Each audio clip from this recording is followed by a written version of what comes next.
warahmatullahi wabarakatuh. Salam sejahtera bagi kita semua. Om Swastiastu, Namo Buddhaya, salam kebajikan. Perkenalkan, nama saya Elga Destrian Fitriani dengan NIM 204220026, Universitas Balai Bandung, Fakultas Keguruan Ilmu Pendidikan, Program Studi Pendidikan Ilmu Pengetahuan Sosial. Di sini saya akan memaparkan sekaligus mengkritisi salah satu tokoh sosialis terkenal, Antonio Gramsci. Antonio Gramsci terkenal karena ia adalah seorang pemikir politik, filsuf, teoretikus Marxis Italia yang kontribusinya mendalam terhadap bidang politik dan budaya. Beliau lahir pada tahun 1891 di Sardinia, Italia. Beliau juga memiliki latar belakang yang erat dengan gerakan sosialis. Gramsci terlibat aktif dalam gerakan sosialis dan Partai Komunis Italia pada awal abad ke-20.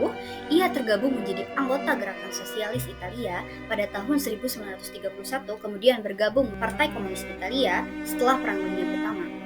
Karya Gramsci yang paling terkenal yaitu Prisoner's Notebooks atau catatan penjara yang ia tulis ketika ia dipenjara oleh rezim fasis Italia di bawah pimpinan Benito Mussolini. Meskipun catatan penjara ditulis secara terbatas, namun ia memiliki tulisan-tulisan yang mendalam dalam berbagai topik, di antaranya yaitu budaya, ideologi, negara, juga strategi revolusioner. Selanjutnya mari kita telah dalam sebuah monolog kritis.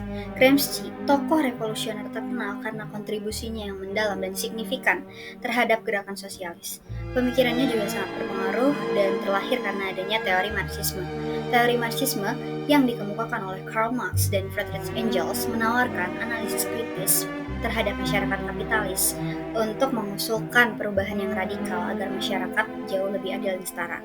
Kemudian dari pemikiran Karl Marx dan Friedrich Engels ini lahirlah konsep hegemoni oleh Antonio Gramsci.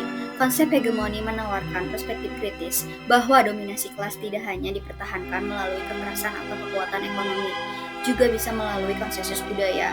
Namun, seperti pemikiran besar lainnya, pemikiran Antonio Gramsci ini juga memiliki titik lemah yang bisa kita kritisi. Ia berargumen bahwa kelas penguasa dapat mempertahankan kekuasaannya dengan memelihara nilai, norma, ideologi yang dapat diterima secara luas oleh masyarakat sebagai common sense. Namun, dalam menerapkan teori ini, beberapa pertanyaan kritis muncul. Yang pertama, konsep hegemoni terlalu deterministik. Ia seolah-olah mengasumsikan bahwa kelas penguasa selalu berhasil dalam membentuk dan mengontrol ideologi yang dominan. Tetapi, sejarah menunjukkan bahwa masyarakat penuh dengan resistensi dan kontradiksi. Masyarakat tidak selalu menerima ideologi yang ditetapkan atau dipaksakan oleh kelas penguasa. Adanya gerakan sosialis seperti demo, protes, revolusi menunjukkan adanya perlawanan aktif terhadap hegemoni yang dominan. Yang kedua, teori hegemoni Gramsci menghadapi tantangan dalam konteks globalisasi modern.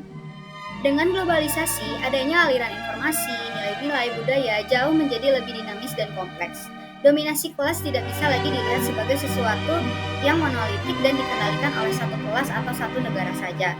Hegemoni modern melibatkan banyak aktor dengan berbagai kepentingan, dan ini membuat teori Gramsci lebih sulit diterapkan dalam konteks yang kontemporer. Terakhir, kita harus mempertimbangkan implikasi praktis dari pemikiran Gramsci. Konsep hegemoni menekankan pentingnya perang posisi, perang ideologis yang panjang dan melelahkan. Namun, apakah strategi ini cukup efektif untuk melawan atau untuk menghadapi realitas politik yang seringkali brutal dan cepat berubah? Nah, dalam konteks dunia modern yang ditandai oleh perubahan yang cepat, mungkin strategi Gramsci ini memerlukan adaptasi yang lebih responsif dan dinamis. Meskipun demikian, kita tidak bisa mengabaikan kontribusi besar Gramsci dalam memperdalam pemahaman kita tentang ideologi dan kekuasaan.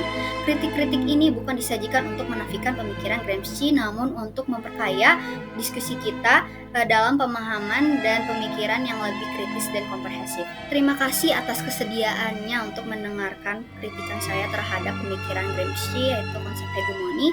Semoga kita selalu terinspirasi untuk mengeksplorasi dan mengkritisi teori-teori besar lainnya demi kemajuan pemahaman kita tentang dunia.